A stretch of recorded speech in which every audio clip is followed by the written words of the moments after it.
Assalomu alaykum hurmatli mijozlar. Mana bizda namornigimiz, mana taqilgan holatini ko'rsatib o'taman sizlarga. Bu juda ham qulay, tasmalari umuman qo'yga zarar bermaydi, bo'g'ib ham qo'ymaydi.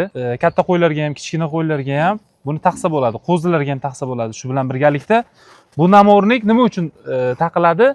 Mana misol uchun bog'larning ichida qo'ylar boqish juda ham qiyin bo'lganligi sababli, masalan, hosilni yeb qo'yadi. O'shalardan qo'rqqanligi hisobi bog'ning ichiga qo'ylar boqmaydi. Bu namornik bilan bemalol bog'ning ichida qo'ylarni boqaversangiz bo'ladi. Hech qanaqa ta'siri yo'q, hech qanaqa zarari yo'q. Boshini egganda, o'tga nima qilganda bu namornik ochiladi, o'tlab yuraveradi. Kallasini ko'targan zahoti sirazi namornik yopiladi. Bu masalan faqatgina homilador qo'ylar uchun o'sha paytda buni yechib qo'yasiz. Atak suv ichishi, yem yeyishi, oxirdan narsalar yeyishi umuman muammosi yo'q. Bu namornikni yana ham afzalliklari, misol uchun bog'larda siz qo'ylarni boqsangiz, ximikatlarni ishlatmaysiz. Birdan bu tozalab ketadi. Undan tashqari byudjetingizga ham foyda. Bu o'zidan o'zi ko'payaveradi. Yana ham zo'r foydali joyi, bog'ingizni birdan o'g'itlab ham ketaveradi. Bu namornik haqida ma'lumot olishingiz uchun buyurtma bermoqchi bo'lsangiz, pastdagi raqamlarga bemalol qo'ng'iroq qilishingiz mumkin.